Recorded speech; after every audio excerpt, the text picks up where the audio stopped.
সবুজ প্রকৃতি আর হিমালয়ের হিমশীতল বাতাসের দেশে আপনাদের স্বাগতম।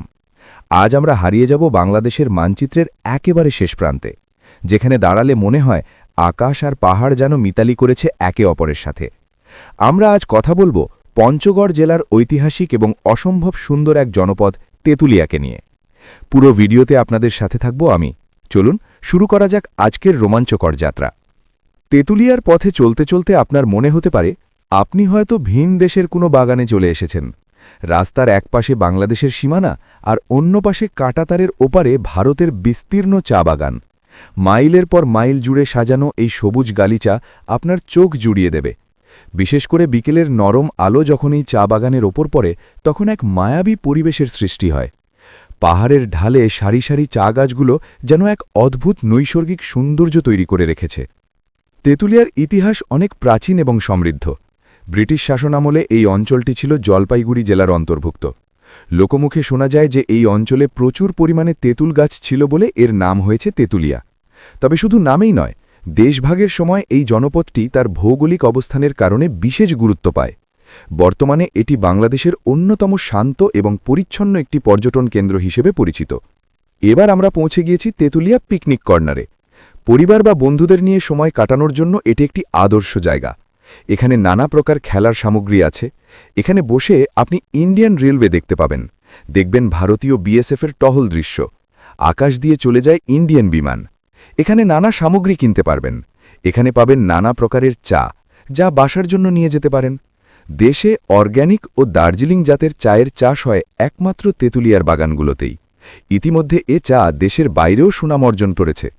এই স্পটের পাশে দেখতে পাবেন হোলো কালার প্রিন্টেড বা বিরল প্রজাতির হলুদ বাঁশ।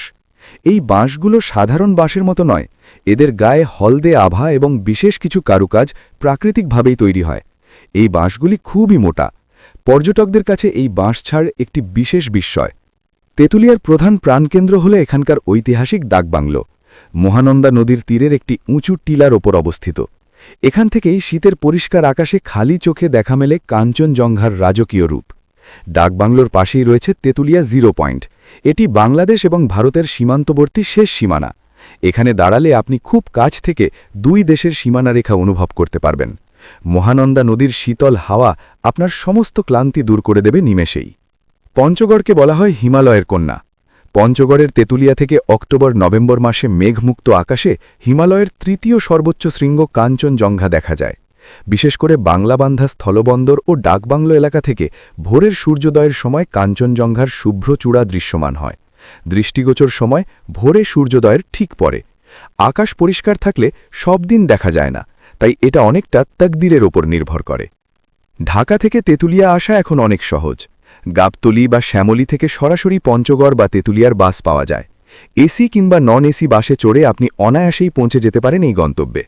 থাকার জন্য তেঁতুলিয়া ডাকবাংলো ছাড়াও আশেপাশে অনেক উন্নতমানের বেসরকারি রিসর্ট এবং হোটেল গড়ে উঠেছে। আগে থেকে বুকিং দিয়ে রাখলে আপনার থাকা নিয়ে কোনো দুশ্চিন্তা করতে হবে না।